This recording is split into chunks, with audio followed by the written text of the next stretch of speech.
ಮಧ್ಯಾಹ್ನದ ವಂದನೆಗಳು.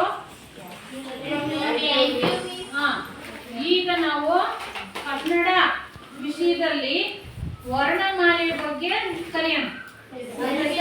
ನೀವು ಇವಾಗಲೇ ಪ್ರೈಮರಿ ಶಾಲೆಯಲ್ಲಿ ಅಂದ್ರೆ ಮಿಡ್ಲ್ ಸ್ಕೂಲಲ್ಲಿ ಹಾಗೆ ಕಲ್ತ್ಕೊಂಡಿದ್ದೀವಿ ವರ್ಣಮಾಲೆ ಬಗ್ಗೆ. ಏನು ವರ್ಣಮಾಲೆ ಅಂತಂದ್ರೆ? ವರ್ಣಮಾಲೆ ಅಂತಂದ್ರೆ ಅಕ್ಷರಗಳು. ವರ್ಣ ಅಂದ್ರೆ ಅಕ್ಷರ, ಮಾಲೆ ಅಂತ ಹೇಳಿದ್ರೆ ಮಾಲೆ ಅಕ್ಷರಗಳ ಮಾಲೆ ಅಂದ್ರೆ ನಮ್ಮ ಕನ್ನಡದಲ್ಲಿ ಇರುವಂತಹ ಅಕ್ಷರಗಳ ಬಗ್ಗೆ ತಿಳ್ಕೊಳ್ಳೋದು. ಅರ್ಥ ಆಯ್ತಾ? ಆ ಅಕ್ಷರಗಳು ಎಷ್ಟಿದಾವೆ, ಅದ್ರಲ್ಲಿ ಬರುವಂತ ವಿಧಗಳು ಏನು, ಆಯ್ತಾ, ಇವುಗಳ ಬಗ್ಗೆ ನಾವು ಈಗಿನ ತರಗತಿಯಲ್ಲಿ ಕಲಿತಾ ಹೋಗ್ತೀವಿ. ಅರ್ಥ ಆಯ್ತಾ? ಇದ್ರ ವರ್ಣ ಮಾಲೆ ನಾನೀಗ ಒಂದೊಂದಾಗಿ ಹೇಳ್ತಾ ಹೋಗ್ತೀನಿ. ನಾನು ಪ್ರಶ್ನೆ ಕೇಳಿದ್ರೆ ಉತ್ತರ ಹೇಳ್ಬೇಕು. ಅರ್ಥ ಆಯ್ತಾ? ಇದು ವರ್ಣಮಾಲೆಗೆ ಹೋಗೋದಕ್ಕೂ ಮುಂಚೆ, ಸರಿ ಹೋಗೋದಕ್ಕೂ ಮುಂಚೆ ಕೆಲವೊಂದು ವಿಷಯಗಳನ್ನ ನಾವು ತಿಳ್ಕೊಳ್ಳೋಣ. ಇಲ್ಲಿ ಹೇಳ್ತಾರೆ, ಸ್ವಲ್ಪ ಪರಿಚಯ ಮಾಡ್ಕೊಡ್ತಾರೆ. ವರ್ಣಮಾಲೆ ಹೋಗೋದಕ್ಕೂ ಮುಂಚೆ ಭಾಷೆಯ ಬಗ್ಗೆ. ಅರ್ಥ ಆಯ್ತಾ?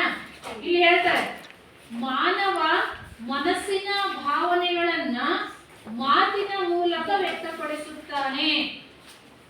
ಮಾನವ ಮನಸ್ಸಿನ ಭಾವನೆಗಳನ್ನು ಮಾತಿನ ಮೂಲಕ ವ್ಯಕ್ತಪಡಿಸುತ್ತಾನೆ. ಅಂದ್ರೆ ಅರ್ಥ ಏನು? ಮನುಷ್ಯ ತನ್ನ ಮನಸ್ಸಲ್ಲಿ ಉಂಟಾಗುವಂತಹ ಭಾವನೆಗಳನ್ನ ಹೊರ ಹಾಕ್ಲಿಕ್ಕೆ ಇರುವಂತಹ ಮಾಧ್ಯಮನೇ ಭಾಷೆ. ಒಂದು ವೇಳೆ ನಮಗೆ ಮಾತು ಬರಲ್ಲ ಅಂತ ಹೇಳಿದ್ರೆ, ಮಾತೇ ಇರ್ಲಿಲ್ಲ ಅಂತ ಹೇಳಿದ್ರೆ, ಭಾಷೆನೇ ಇರ್ಲಿಲ್ಲ ಅಂತ ಹೇಳಿದ್ರೆ, ನಮ್ಮ ಮನಸ್ಸಲ್ಲಿ ಆಗುವಂತ ಭಾವನೆಗಳನ್ನ ಯಾವ ರೀತಿ ಹೊರ ಹಾಕ್ತಿದ್ವಿ? ಕಷ್ಟ ಆಗ್ತಿತ್ತು ತಾನೆ. ಹಾಗಾಗಿ ಮನುಷ್ಯ ತನ್ನ ಮನಸ್ಸಲ್ಲಿ ಉಂಟಾಗುವಂತ ಭಾವನೆಗಳನ್ನ ಹೊರ ಹಾಕ್ಲಿಕ್ಕೆ ಇರುವಂತಹ ಮಾಧ್ಯಮನೇ ಅದು ಯಾವುದದು? ಭಾಷೆ. ಅರ್ಥ ಆಯ್ತಾ? ಹಾಗಾಗಿ ಪ್ರತಿಯೊಬ್ಬ ವ್ಯಕ್ತಿಗೆ ಭಾಷೆನೂ ಮುಖ್ಯ, ಹಾಗೆ ಮಾತು ಸಹ ಮುಖ್ಯ. ಅದನ್ನ ಇಲ್ಲಿ ಹೇಳ್ತಾ ಇರೋದು. ಆಡಬೇಕಾದ ಮಾತುಗಳನ್ನು ನಿರ್ದಿಷ್ಟ ಲಿಪಿಯ ರೂಪಕ್ಕಿಳಿಸುವುದೇ ಬರವಣಿಗೆ. ಮಾತಾಯ್ತು. ಈಗ ಬರವಣಿಗೆ. ಏನ್ ಬರವಣಿಗೆ ಅಂತಂದ್ರೆ ಏನು? ಬರೆಯೋದು. ಏನನ್ನ? ಮಾತು ಅಂದ್ರೇನು? ನಮ್ಮ ಮನಸ್ಸಲ್ಲಿ ಉಂಟಾಗುವಂತ ಭಾವನೆಗಳನ್ನ ಬಾಯಿಂದ ಹೇಳೋದು. ಬರವಣಿಗೆ ಅಂದ್ರೆ ಹೇಳೋದನ್ನ ಬರೆಯೋದು. ಮಾತು ಭಾಷೆ ಅಂದ್ವಿ, ಅದನ್ನ ಲಿಖಿತ ರೂಪಕ್ಕಿಳಿಸೋದಿದೆಯಲ್ಲ, ಅದು ಏನದು? ಬರವಣಿಗೆ. ಅರ್ಥಾಯ್ತಾ? ಅದು ಕ್ರಮಬದ್ಧವಾಗಿ ಇರುವಂತಹ ಬರವಣಿಗೆ. ಇದನ್ನ ಬರವಣಿಗೆ ಅಂತ ಹೇಳಿ ಕರಿತೀವಿ. ಪದ ಮತ್ತು ಪದಗಳ ಸಂಬಂಧವನ್ನು ಖಚಿತವಾಗಿ ತಿಳಿಸುವುದೇ ವ್ಯಾಕರಣ ಶಾಸ್ತ್ರ. ಒಂದ್ ವೇಳೆ ನಾವು ವ್ಯಾಕರಣ ಕಲಿತೀವಿ ನಾವು ಅಲ್ವಾ, ಮುಂದೆ 9ರಲ್ಲಿ ಕಲಿತೀವಿ, ಆಮೇಲೆ 10ನೇ ಕ್ಲಾಸ್ ಅಲ್ಲೂ ಕಲಿತೀವಿ ವ್ಯಾಕರಣವನ್ನ. ಹಾಗಿದ್ರೆ ಏನ್ ವ್ಯಾಕರಣ ಅಂದ್ರೆ? ವ್ಯಾಕರಣ ಬೇಕೋ ಬೇಡವೋ? ಬೇಕು. ಯಾಕೆ ಬೇಕು? ಅಕ್ಷರಗಳನ್ನು ಕಲಿಲಿಕ್ಕೆ ವ್ಯಾಕರಣ ಬೇಕಾ? ಈಗ ನಾನು ವರ್ಣಮಾಲೆಯ ಅಕ್ಷರ ಹೇಳ್ಕೊಡ್ತಿದ್ದೀನಿ, ವ್ಯಾಕರಣದ ಅಕ್ಷರಗಳು ಹೇಳ್ಕೊಡ್ತಿದ್ದೀನಿ. ಇಷ್ಟು ಅಕ್ಷರಗಳಿದಾವೆ, ಮತ್ತೆ ಇವುಗಳನ್ನ ಭಾಗ ಮಾಡಿದೀವಿ ಅಂತೆಲ್ಲ ಹೇಳ್ಕೊಡ್ತಿದ್ದೀನಿ. ಇದಕ್ಕೇನಾದ್ರೂ ವ್ಯಾಕರಣ ಬೇಕಾ? ಮತ್ತೆ ವ್ಯಾಕರಣ ಯಾಕೆ ಬೇಕು? ಏನನ್ನ ರಚಿಸಲು? ಪದಗಳನ್ನ ರಚಿಸಲು. ಆಮೇಲೆ ವಾಕ್ಯಗಳನ್ನ ರಚಿಸಲು ಅಲ್ವಾ? ಸುಮ್ಮನೆ ಈಗ ಯಾವುದೋ ಒಂದು ವಾಕ್ಯವನ್ನ ಹೇಳ್ತೀನಿ, ಆಯ್ತಾ? ಯಾವುದು? ರಾಮ ಕಾಡಿಗೆ ಹೋದನು ಅನ್ನೋದೊಂದು ವಾಕ್ಯನ, ಅಥವಾ ನಾನು ಊರಿಂದ ಬಂದೆ ಅನ್ನೋ ವಾಕ್ಯ. ನಾನು ಊರಿಂದ ಬಂದೆ ಇದೊಂದು ವಾಕ್ಯ, ಆಯ್ತಾ? ಈಗ ಆ ವಾಕ್ಯವನ್ನು ಬರೀತೀನಿ ನಾನು. ಊರಿಂದ ಬಂದೆ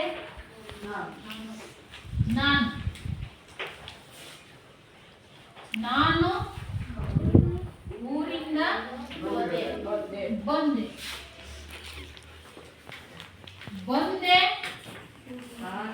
ಊರಿಂದ ನಾನು. ಇದರಲ್ಲಿ ನಿಮಗೆ ಯಾವ ವಾಕ್ಯ ಸಮಂಜಸವಾಗಿದೆ ಅಂತ ಅನ್ಸುತ್ತೆ? ಕಿಚ್ಕೂಡ್ದು ಊರಿಂದ ಬಂದೆ ನಾನು.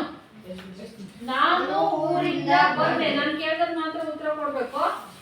ಬಂದೆ ಊರಿಂದ ನಾನು 3 ವಾಕ್ಯಗಳನ್ನು ಬರ್ತಿದ್ದೀನಿ ಅಲ್ವಾ? ಈ 3 ವಾಕ್ಯದಲ್ಲಿ ಯಾವ ವಾಕ್ಯ ಸರಿಯಾದ ಅರ್ಥವನ್ನ ಕೊಡುತ್ತೆ? ನಿಖಿಲ್,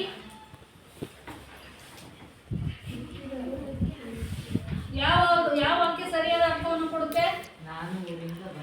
ನಾನು ಊರಿಂದ ಬಂದೆ. ಅರ್ಥ ಆಯ್ತಾ? ಗುಡ್.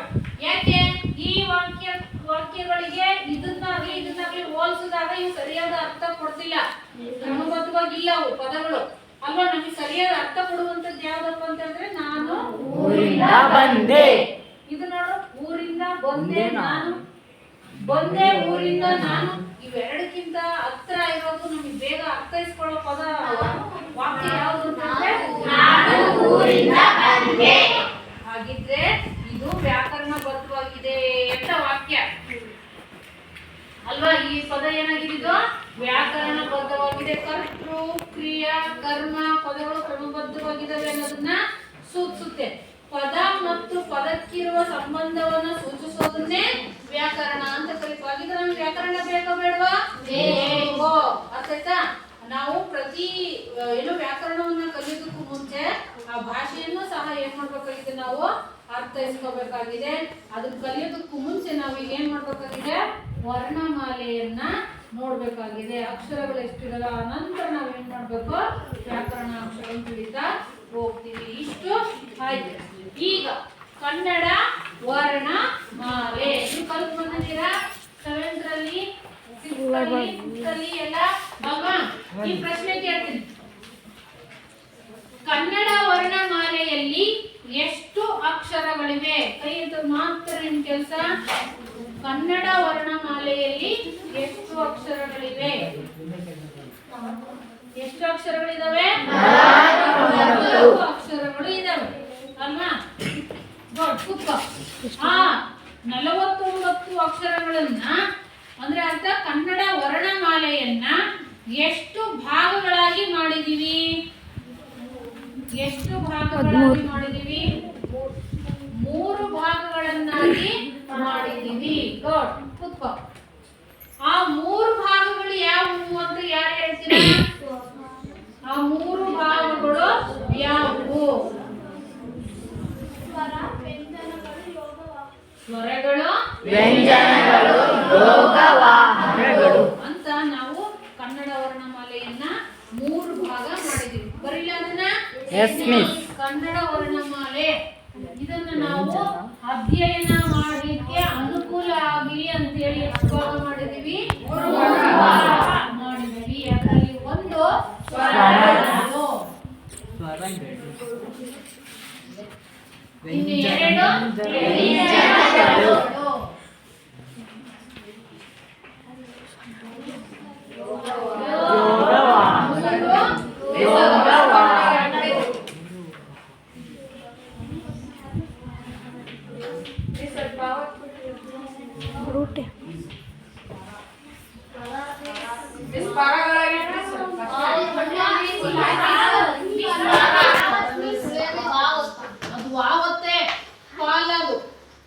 ಸ್ವರಗಳು, ವ್ಯಂಜನಗಳು, ಯೋಗವಾಹಗಳು ಅಂತ ಏನ್ ಮಾಡಿದ್ವಿ? ನಾವು 3 ಭಾಗಗಳನ್ನ ಮಾಡಿದೀವಿ. ಅರ್ಥ ಆಯ್ತಾ? ಈಗ ಕನ್ನಡ ವರ್ಣಮಾಲೆಯಲ್ಲಿ ಎಷ್ಟು ಅಕ್ಷರಗಳಿದಾವೆ ಅಂತ ನೋಡಿದ್ವಿ. ಅದನ್ನ ಎಷ್ಟು ಭಾಗಗಳನ್ನಾಗಿ ಮಾಡಿದೀವಿ ಅಂತ ನೋಡಿದ್ವಿ. ಈಗ ಅದರಲ್ಲಿ ಸ್ವರಗಳು ಅಂದ್ರೆ ಏನು? ಸ್ವರಗಳು ಅಂದ್ರೆ ಏನು? ಏನಪ್ಪ ಸ್ವರಗಳು ಅಂದ್ರೆ?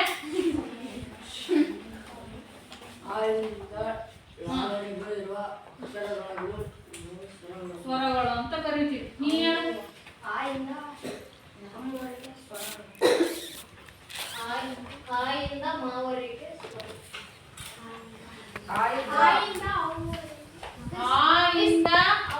ಅವರಿಗೆ ಇರುವಂತ ಅಕ್ಷರಗಳು ಅಂತ ಕರಿತೀವಿ.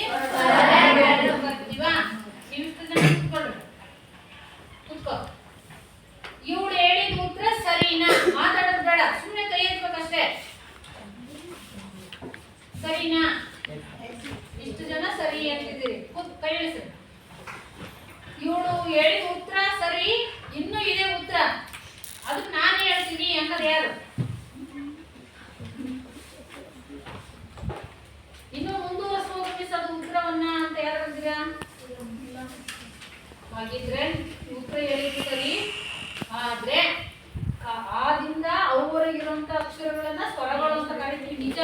ಆದ್ರೆ ನಾನು ಕೇಳಿದ ಪ್ರಶ್ನೆ ಏನಪ್ಪಾ ಅಂತ ಹೇಳಿದ್ರೆ ಸ್ವರಗಳು ಅಂದ್ರೆ ಏನು ಅಂತ. ನೀವು ಯಾವುವು ಅಂತ ಹೇಳಿದ್ರಿ, ನಾನು ಕೇಳಿದ್ದು ಸ್ವರಗಳು ಅಂತಂದ್ರೆ ಏನು ಅಂತ. ಉತ್ತರ ಹೇಳ್ತೀನಿ. ಸ್ವರಗಳು ಅಂತ ಹೇಳಿದ್ರೆ ಸ್ವತಂತ್ರವಾಗಿ ಉಚ್ಚರಿಸಲ್ಪಡುವ ಅಕ್ಷರಗಳು, ಇವುಗಳನ್ನು ಏನಂತ ಕರಿತೀವಿ? ಸ್ವರಗಳು ಅಂತ ಕರಿತೀವಿ. ಏನ್ ಸ್ವತಂತ್ರವಾಗಿ ಉಚ್ಚರಿಸೋದಂದ್ರೆ ಅರ್ಥ? ಸರಳವಾಗಿ ಅಂದ್ರೆ ಯಾವ ಇನ್ನೊಂದು ಅಕ್ಷರದ ಸಹಾಯ ಇಲ್ಲದೇನೆ ಉಚ್ಚಾರ ಮಾಡುವಂತ ಅಕ್ಷರಗಳವು, ಅದಕ್ಕೆ ಅವುಗಳನ್ನ ಏನಂತ ಕರಿತೀವಿ ನಾವು? ಸ್ವರಗಳು ಅಂತ ಕರಿತೀವಿ. ನೋಡ್ರಿ, ಈ ವ್ಯಂಜನಗಳಿದಾವಲ್ಲ ಕಾದಿಂದ ಮಾವರೆಗೆ, ಅವುಗಳನ್ನ ಉಚ್ಚಾರ ಮಾಡೋದಕ್ಕೆ ಇನ್ನೊಂದು ಅಕ್ಷರದ ಸಹಾಯ ಬೇಕು. ಯಾವುದು? ಸ್ವರಗಳದು. ಅರ್ಥ ಆಯ್ತಾ? ಕಾದಿಂದ ಮಾವರೆಗೆ ಇರುವಂತ ಅಕ್ಷರಗಳನ್ನ ಉಚ್ಚಾರ ಮಾಡ್ಲಿಕ್ಕೆ ನಾವ್ ಏನ್ ಮಾಡ್ತೀವಪ್ಪ ಅಂದ್ರೆ ಸ್ವರಗಳ ಸಹಾಯವನ್ನ ಪಡ್ಕೊಳ್ತೀವಿ. ಆದ್ರೆ ಸ್ವರಗಳನ್ನ ಉಚ್ಚಾರ ಮಾಡ್ಲಿಕ್ಕೆ ಯಾವ ಬೇರೆ ಅಕ್ಷರದ ಸಹಾಯವನ್ನ ಪಡ್ಕೊಳ್ಳೋದಿಲ್ಲ. ಅವುಗಳನ್ನ ಸ್ವತಂತ್ರವಾಗಿ ಉಚ್ಚಾರ ಮಾಡ್ತೀವಿ. ಅದಕ್ಕೆ ಅವುಗಳನ್ನ ಏನಂತ ಕರಿತೀವಿ? ಸ್ವರಗಳು ಅಂತೇಳಿ ಕರಿತೀವಿ. ಅರ್ಥ ಆಯ್ತಾ? ಹೀಗೆ ಸ್ವತಂತ್ರವಾಗಿ ಉಚ್ಚರಿಸಲ್ಪಡುವ ಅಕ್ಷರಗಳನ್ನ ಏನಂತ ಕರಿತೀವಿ ನಾವು? ಸ್ವರಗಳು ಅಂತ ಕರಿತೀವಿ. ಈ ಸ್ವರಗಳನ್ನ ಮತ್ತೆ ಎಷ್ಟು ಭಾಗ ಮಾಡ್ಕೊಳ್ತೀವಿ? ಎರಡು ಭಾಗ ಮಾಡ್ಕೊಂಡಿದೀವ, 3 ಭಾಗ ಮಾಡಿದೀವಿ. ಸ್ವರಗಳಲ್ಲಿ ಎಷ್ಟು ವಿಧ? 3 ವಿಧ.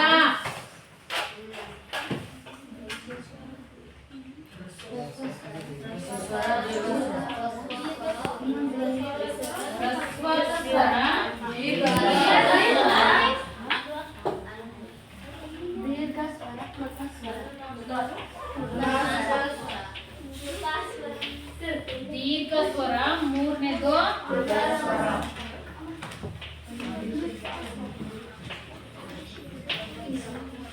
ಲುಕ ಸ್ವರ.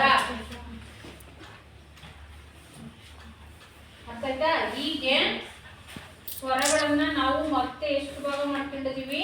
3 ಭಾಗ ಮಾಡ್ಕೊಂಡಿದೀವಿ. ನಾನು ಹೇಳಿರುವಂತ ಪ್ರತಿ ವಿವರಣೆನೂ ಸಹ ಒಂದು ಪ್ರಶ್ನೆ ಮಾಡಿ ಕೇಳ್ತೀನಿ, ಪ್ರತಿಯೊಬ್ರು ಉತ್ತರ ಹೇಳ್ಬೇಕು. ಮಹಮ್ಮದ್, ಅರ್ಥ ಆಯ್ತಾ? ಈಗ ಈ ಸ್ವರಗಳನ್ನ ನಾವು 3 ಭಾಗ ಮಾಡ್ಕೊಂಡಿದೀವಿ ಅಂತ ಹೇಳಿದ್ವಿ. ಒಂದು ಹ್ರಸ್ವ ಸ್ವರ, ದೀರ್ಘ ಸ್ವರ, ಪ್ಲುತ ಸ್ವರ ಅಂತ 3 ಭಾಗ ಮಾಡ್ಕೊಂಡಿದೀವಿ. ಈಗ ಮತ್ತೆ ಇವುಗಳನ್ನ ಒಂದೊಂದಾಗಿ ಏನ್ ಮಾಡ್ಬೇಕು? ಕಲಿತಾ ಹೋಗ್ಬೇಕು. ಅರ್ಥ ಆಯ್ತಾ? ಹಾಗಿದ್ರೆ ಅದರಲ್ಲಿ ಒಂದೇದು ಸ್ವರಗಳಲ್ಲಿ 3 ವಿಧ ಇದಾವೆ. ಅದರಲ್ಲಿ ಒಂದು ಯಾವುದು? ಹ್ರಸ್ವ ಸ್ವರ. ಏನ ಹಾಗಂದ್ರೆ ಹ್ರಸ್ವ ಸ್ವರ ಕೈ ಎತ್ತಬೇಕಷ್ಟೇನೆ, ಸುಮ್ಮನೆ ಗಲಾಟೆ ಮಾಡ್ಕೊಂಡು ಏಕರಿದ್ದೀರಿ ನೀವು, ಗಮನ ಈ ಕಡೆ ಇರ್ಲಿ. ಆಯ್ತಾ? ಹ್ರಸ್ವ ಸ್ವರ ಅಂತಂದ್ರೆ ಏನು? ಎಲ್ಲರೂ ಗೊತ್ತಿರೋರು ಎಲ್ಲರೂ ಕೂಗಿ ಉತ್ತರ ಹೇಳೋದಲ್ಲ, ಯಾರಾದ್ರೂ ಒಬ್ರು ಗೊತ್ತಿದ್ದರು ಮಾತ್ರ ಕೈ ಎತ್ತಬೇಕು. ಹೇಮಾವತಿ? ಒಂದು ಮಾತ್ರಾ ಕಾಲದಲ್ಲಿ ಉಚ್ಚರಿಸಲ್ಪಡುವ ಅಕ್ಷರಗಳಿಗೆ ಹ್ರಸ್ವ ಸ್ವರ ಎನ್ನುವರು. ಒಂದು ಮಾತ್ರ ಕಾಲದಲ್ಲಿ ಉಚ್ಚರಿಸಲ್ಪಡುವ ಅಕ್ಷರಗಳು ಏನಂತ ಕರಿತೀವಿ ನಾವು? ಹ್ರಸ್ವ ಸ್ವರ ಅಂತ ಕರಿತೀವಿ. ಆಯ್ತಾ? ಕೂತ್ಕೋ. ದೀರ್ಘ ಸ್ವರ ಅಂತಂದ್ರೆ ಏನು ಹೇಳಪ್ಪ? ಎರಡು ಮಾತ್ರ ಕಾಲದಿಂದ ಉಚ್ಚರಿಸಲ್ಪಡುವ ಅಕ್ಷರಗಳನ್ನು ಉಚ್ಚರಿಸಲ್ಪಡುವ ಅಕ್ಷರಗಳನ್ನು ಏನಂತ ಕರಿತೀವಿ? ದೀರ್ಘ ಸ್ವರ ಅಂತ ಕರಿತೀವಿ. ಈಗ ಹೇಮಾವತಿನೂ ಹೇಳಿದ್ಲು, ನೀನು ಹೇಳಿದೆ, ಹೇಮಾವತಿ ಹೇಳಿದ್ದೇನು? ಒಂದು ಮಾತ್ರ ಕಾಲದಲ್ಲಿ ಅಂತ ನೆನ್ಪಿಟ್ಕೊಳ್ರಿ.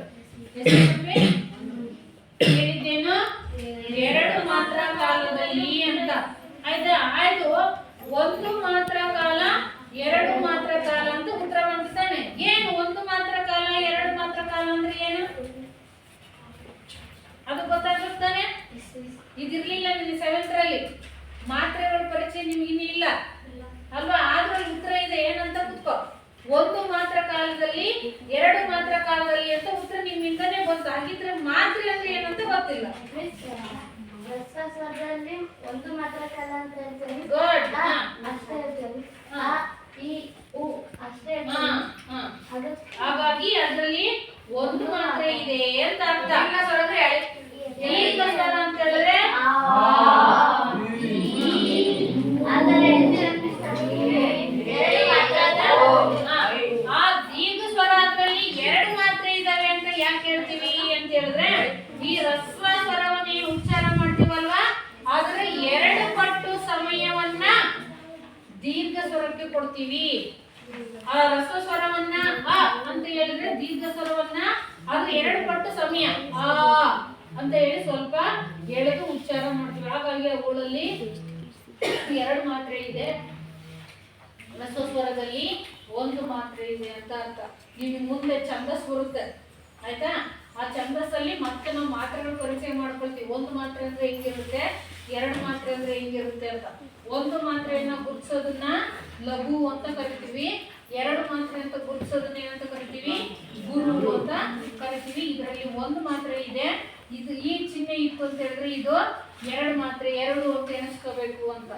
ಈ ಲಘುವನ್ನ ರಸ್ವ ಸ್ವರಗಳಿಗೆ ಹಾಕ್ತಿವಿ. ಯಾಕೆಂದ್ರೆ ಅದ್ರಲ್ಲಿ 1 ಮಾತ್ರೆ ಇದೆ ಅಲ್ವಾ?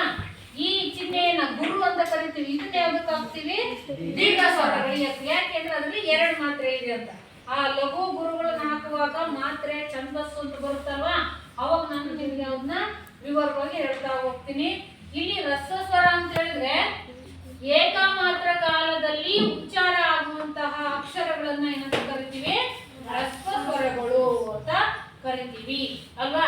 ಹಾಗಿದ್ರೆ ಆ ಅಕ್ಷರಗಳು ಯಾವ್ಯಾವು ರಸ್ವ ಸ್ವರಗಳು ಅಂತ ಹೇಳ್ಬೇಕು. ಒಬ್ರು ಮಾತ್ರ ಆ ರಸ್ವ ಸ್ವರಗಳು ಯಾವುವು ಮತ್ತೆ ಎಷ್ಟಿದಾವೆ? ರಸ್ವ ಸ್ವರಗಳು ಯಾವುವು ಮತ್ತೆ ಅಕ್ಷರಗಳು ಎಷ್ಟಿದಾವೆ?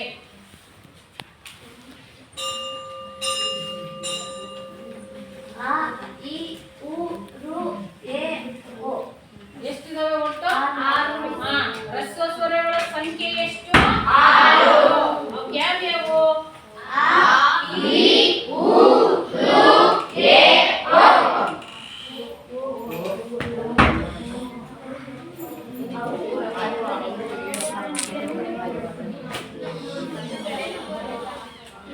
ಓ ಅಲ್ವಾ?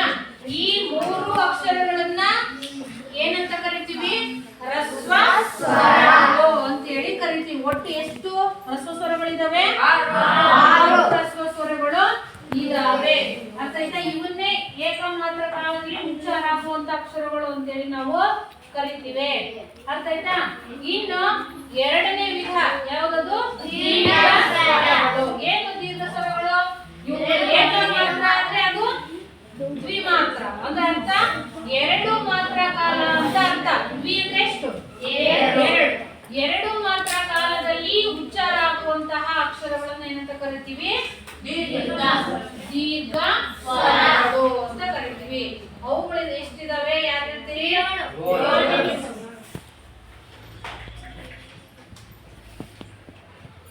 ಹೇಳಪ್ಪ ನೀನು. ಆ ದೀರ್ಘ ಸ್ವರಗಳು ಯಾವುವು? ಆ ಹ್ಮ್ ಈ ಹ್ಮ್ ಉ ಹ್ಮ್ ಎ ಹಾ ಓ. ಹಾ ಅಷ್ಟೇನಾ?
ಇದಾವೆ.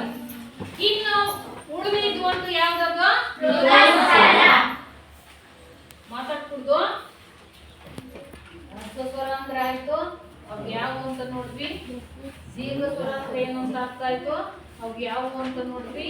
ಈಗ ಕೊನೆಯದಾಗಿ ಶ್ರುತ ಸ್ವರ. ಈಗ ಸ್ವರ ಅಂದ್ರೆ ಏನು ಅಂತ ಹೇಳಿದ್ವಿ, ಏಕಮಾತ್ರ. ದೀರ್ಘ ಸ್ವರ ಅಂದ್ರೆ ಎರಡು ಮಾತ್ರೆ. ಹಾಗಿದ್ರೆ ಶ್ರುತ ಸ್ವರ ಅಂತಂದ್ರೆ ಏನು? ಸರಿಯಾಗಿ ಕೂತ್ಕೋ. ಮಾಮೂಲು ಸರಿಯಾಗಿ ಕೂತ್ಕೋ.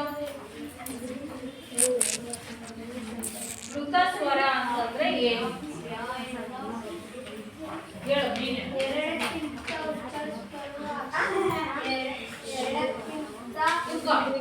ಎರಡಕ್ಕಿಂತ ಹೆಚ್ಚು ಮಾತ್ರ ಕಾಲದಲ್ಲಿ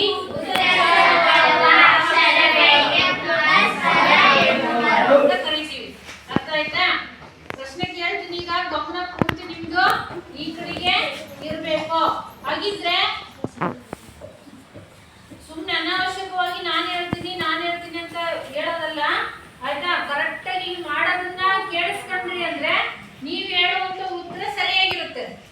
ನಿಮ್ ಗಮನ ಎಲ್ಲೋ ಬೇರೆ ಕಡೆ ಇತ್ತು ಅಂತ ಹೇಳಿದ್ರೆ ನಾನು ನಿಮ್ಗೆ MC ಪ್ರಶ್ನೆ ಕೇಳಿದಾಗ ನಿಮ್ಮಿಂದ ಉತ್ತರ ಬರಲ್ಲ.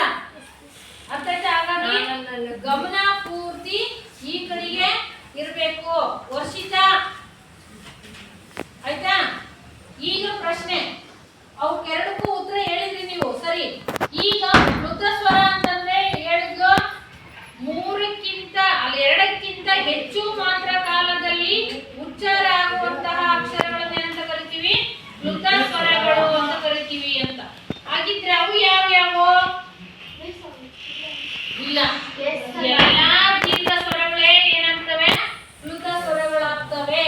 3 ಮಾತ್ರೆಗಿಂತ ಹೆಚ್ಚು ಅಂತ ಹೇಳಿದ್ರೆ ಅರ್ಥ ಈ ದೀರ್ಘ ಸ್ವರವನ್ನೇ ಇನ್ನೊಂದು ಮಾತ್ರೆ ಕಾಲ ಮುಂದಕ್ಕೆ ಹೇಳೋದು. ಅದನ್ನ ಏನಂತ ಕರಿತೀವಿ? ಶ್ರುತ ಸ್ವರ ಅಂತ ಕರಿತೀವಿ. ದೀರ್ಘ ಸ್ವರಗಳೆಲ್ಲವೂ ಶ್ರುತ ಸ್ವರಗಳೇ ಆಗ್ತವೆ. ಅದನ್ನು ಮುಚ್ಚುವಂತಹ ಚಿಹ್ನೆ ಇದು, ಇದೇ ಶ್ರುತ ಸ್ವರ. ಇಲ್ಲಿ ಯಾವಾದ್ರೂ ಆಗಿರ್ಬೋದು. ಇವುಗಳನ್ನ ಏನಂತ ಕರಿತೀವಿ? ಶ್ರುತ ಸ್ವರ ಅಂತೇಳಿ ಕರಿತೀವಿ. ಈಗ ಹಾಗಾದ್ರೆ ಒಟ್ಟು ಸ್ವರಗಳು ಎಷ್ಟಾದ್ವು? 6, 13 ಸ್ವರಗಳಾಯ್ತು. ಆಯ್ತಾ? ಈ ಪ್ರಶ್ನೆ ಕೇಳ್ತೀನಿ. ಈಗ ಪ್ರಶ್ನೆ ಕೇಳ್ತೀನಿ. ನಿರಂಜನ್ ಹೇಳು.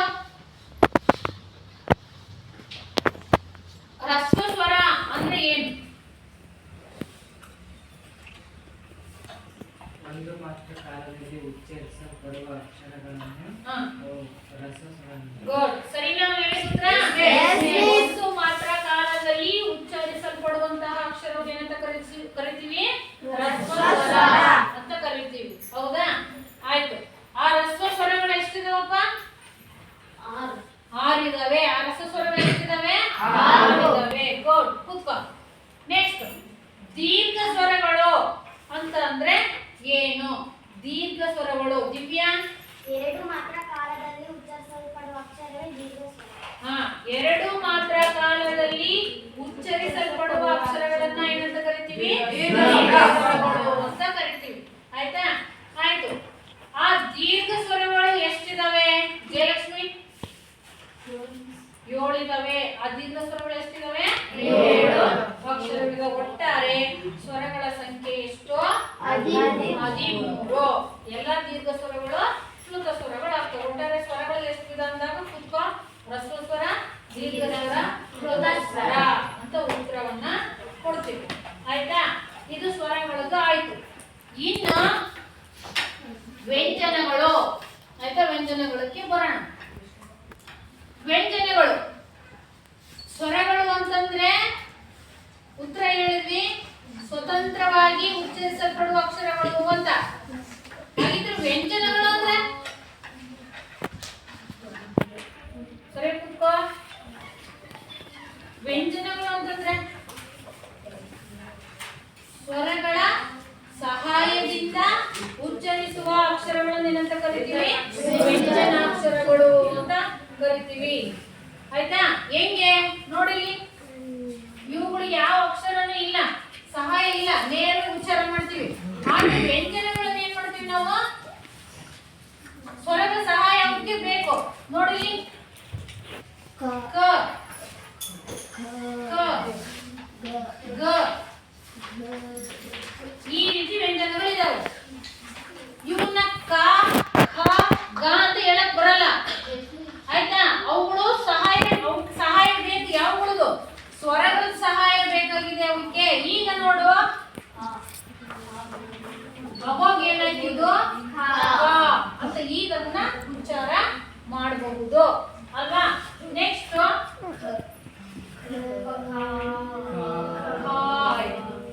ಅಂತ ಉಚ್ಚಾರ ಮಾಡಬಹುದು.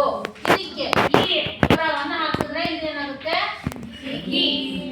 ಒಟ್ಟಾರೆ ಸ್ವರಗಳ ಸಹಾಯದಿಂದ ಉಚ್ಚಾರ ಆಗುವಂತಹ ಅಕ್ಷರಗಳನ್ನ ಏನಂತ ಕರಿತೀವಿ ನಾವು ವ್ಯಂಜನಗಳು ಅಂತೇಳಿ ಕರಿತೇವೆ. ಅರ್ಥ ಆಯ್ತಾ ವ್ಯಂಜನಗಳು ಅಂದ್ರೆ ಏನಂತ? ಹಾಗಿದ್ರೆ ಇವೆಲ್ಲ ನೀವು ಕಲ್ತು ಬಂದಿರೋಂಥವು ಅಲ್ವಾ. ವ್ಯಂಜನಗಳನ್ನ ಎಷ್ಟು ಭಾಗ ಮಾಡಿದೀವಿ ಗೊತ್ತಿದ್ದರೂ ಕೈ ಮಾತ್ರ ಮೇಲೆತ್ತಿ ಅಷ್ಟೇನೆ. ವ್ಯಂಜನಗಳನ್ನ ಎಷ್ಟು ಭಾಗಗಳಾಗಿ ಮಾಡಿದೀವಿ ರಕ್ಷಿತಾ? 2. ವ್ಯಂಜನಗಳನ್ನ ಎಷ್ಟು ಭಾಗಗಳನ್ನಾಗಿ ಮಾಡಿದೀವಿ?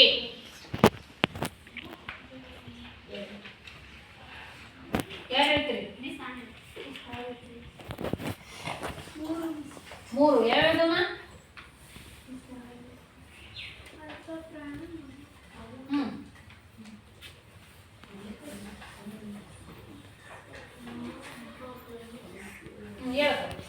ಅಲ್ಪ ಪ್ರಾಣ ಮಹಾಪ್ರಾಣ ಅನ್ಯಾಸ. ಸರಿನಾ? ಹೌದಾ? ವ್ಯಂಜನಗಳಲ್ಲಿ ಎಷ್ಟು ವಿಧ? ನಾನು ಹೇಳ್ತೀನಿ, ನೀವೇ ನಿಮ್ಮಿಂದನೇ ಉತ್ತರ ಬರುತ್ತೆ ಆಯ್ತಾ. ವ್ಯಂಜನಗಳಲ್ಲಿ ಸ್ವಲ್ಪ ಯೋಚನೆ ಮಾಡ್ರಿ. ವ್ಯಂಜನಗಳಲ್ಲಿ ಎಷ್ಟು ವಿಧ ಅಂತ ಅಷ್ಟೇ ನಾನು ಹೇಳ್ತಿರೋದು. 2 ವಿಧ. ಎಷ್ಟು? ಯಾವ್ಯಾವ? 2 ವಿಧ. ವರ್ಗೀಯ ವ್ಯಂಜನ ಮತ್ತು ಅವರ್ಗೀಯ ವ್ಯಂಜನ. ಕುತ್ಕೋ. ಒಂದು ವರ್ಗೀಯ, ಇದು ನಡೆಸಬಹುದಾ? ಒಂದು ವರ್ಗೀಯ ವ್ಯಂಜನ ಮತ್ತು ಅವರ್ಗೀಯ ವ್ಯಂಜನ.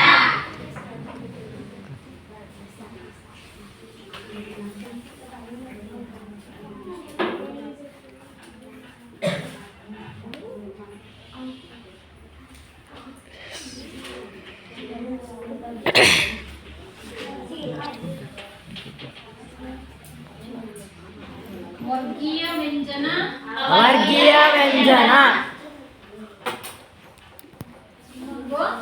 ಅವರ್ಗೀಯ ವ್ಯಂಜನ.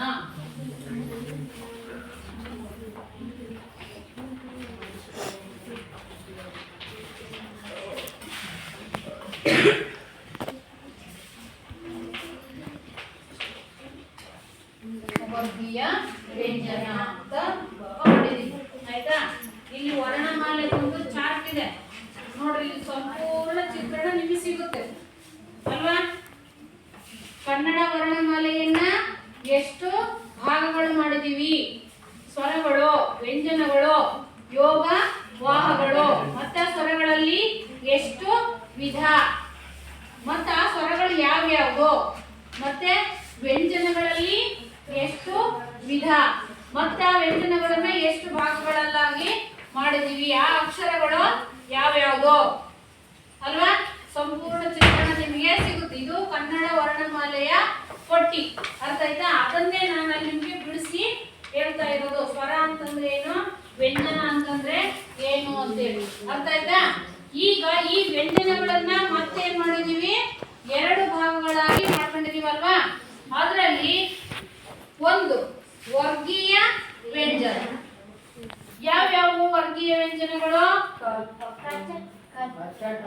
ವರ್ಗೀಯ ವ್ಯಂಜನಗಳು ಎಷ್ಟಿವೆ? ವರ್ಗೀಯ ವ್ಯಂಜನಗಳು 25 ಇದಾವೆ. ಕಾದಿಂದ ಮಾವರೆಗಿನ ಅಕ್ಷರಗಳನ್ನ ಏನಂತ ಕರಿತೀವಿ ನಾವು? ವರ್ಗೀಯ ವ್ಯಂಜನ ಅಂತ ಕರಿತೀವಿ. ಅರ್ಥ ಆಯ್ತಾ? ಮತ್ತೆ ಇನ್ನೊಂದು ಪ್ರಶ್ನೆ. ವರ್ಗೀಯ ವ್ಯಂಜನಗಳನ್ನ ಮತ್ತೆ 3 ಭಾಗ ಮಾಡ್ತೇವೆ. ಅರ್ಥ ಆಯ್ತಾ? ವರ್ಗೀಯ ವ್ಯಂಜನಗಳನ್ನ ಮತ್ತೆ ನಾವು 3 ಭಾಗಗಳನ್ನಾಗಿ ಮಾಡ್ತೇವೆ. ಅವು ಯಾವ್ಯಾವು?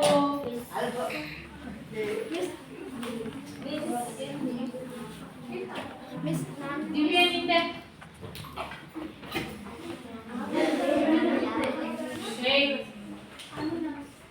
ಅಲ್ಪ ಪ್ರಾಣಾಕ್ಷರಗಳು, ಮಹಾಪ್ರಾಣಾಕ್ಷರಗಳು ಮತ್ತು ಅನುನಾಸಿಕಾಕ್ಷರಗಳು ಅಂತೇಳಿ ಏನ್ ಮಾಡಿದೀವಿ? 3 ಭಾಗ ಮಾಡಿದೀವಿ. ಅಲ್ಪ ಪ್ರಾಣ, ಮಹಾಪ್ರಾಣ ಮತ್ತು ಅನುನಾಸಿಕ ಅಂತೇಳಿ ಮತ್ತೆ ನಾವೇನ್ ಮಾಡಿದೀವಿ? 3 ಭಾಗಗಳನ್ನಾಗಿ ಮಾಡಿದೀವಿ. ಒಂದನೇದು ಅಲ್ಪ ಪ್ರಾಣ.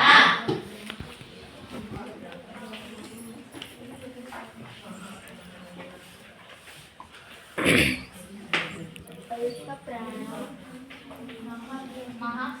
ಮಹಾಪ್ರಾಣ,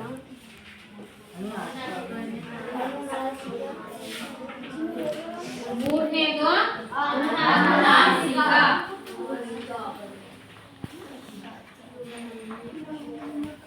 ಅಂತೇಳಿ 3 ಭಾಗಗಳನ್ನಾಗಿ ಮಾಡಿದೀವಿ. ಅರ್ಥ ಆಯ್ತಾ? ಈಗ ನೋಡಿ, ನಾನು ಕೇಳೋ ಪ್ರಶ್ನೆಯಲ್ಲೇ ಉತ್ತರ ಇದೆ. ಅರ್ಥ ಆಯ್ತಾ? ಅಲ್ಪ ಪ್ರಾಣ ಎಂದರೇನು, ಮಹಾಪ್ರಾಣ ಎಂದರೆ ಇದರಲ್ಲೇ ಉತ್ತರ ಇದೆ. ಆಯ್ತಾ? ಹಾಗಿದ್ರೆ ಅಲ್ಪ ಪ್ರಾಣಾಕ್ಷರಗಳು ಅಥವಾ ಅಲ್ಪ ಪ್ರಾಣ ಅಥವಾ ಅಲ್ಪ ಪ್ರಾಣಾಕ್ಷರಗಳು ಅಂತಂದ್ರೆ ಏನು? ಅಲ್ಪ ಪ್ರಾಣಾಕ್ಷರಗಳು ಅಂತಂದ್ರೆ ಏನು? ಹೇಳೋದ್ರಿ ನೋಡೋಣ. ಕಡಿಮೆ ಉಸಿರಿನಿಂದ ಉಚ್ಚರಿಸಲ್ಪಡುವ ಅಕ್ಷರಗಳು. ಗೋಡ್ ನೋಡ್ರಲ್ಲಿ ಅಲ್ಪ ಅಂದ್ರೆ ಕಡಿಮೆ, ಪ್ರಾಣ ಅಂದ್ರೆ ಉಸಿರು, ಕಡಿಮೆ ಉಸಿರು ಅಂದ್ರೆ ಕಡಿಮೆ ಉಸಿರಿನಿಂದ ಉಚ್ಚರಿಸಲ್ಪಡುವ ಅಕ್ಷರಗಳನ್ನ ಏನಂತ ಕರಿತೀವಿ ನಾವು? ಅಲ್ಪ ಪ್ರಾಣಾಕ್ಷರಗಳು ಅಂತ ಕರಿತೀವಿ. ಅರ್ಥ ಆಯ್ತಾ? ಆ ಅಕ್ಷರಗಳು ಯಾವ್ಯಾವ್ದಾಗಿದ್ರೆ ಕಡಿಮೆ ಉಸಿರಿನಿಂದ ಹೇಳುವಂತ ಅಕ್ಷರಗಳು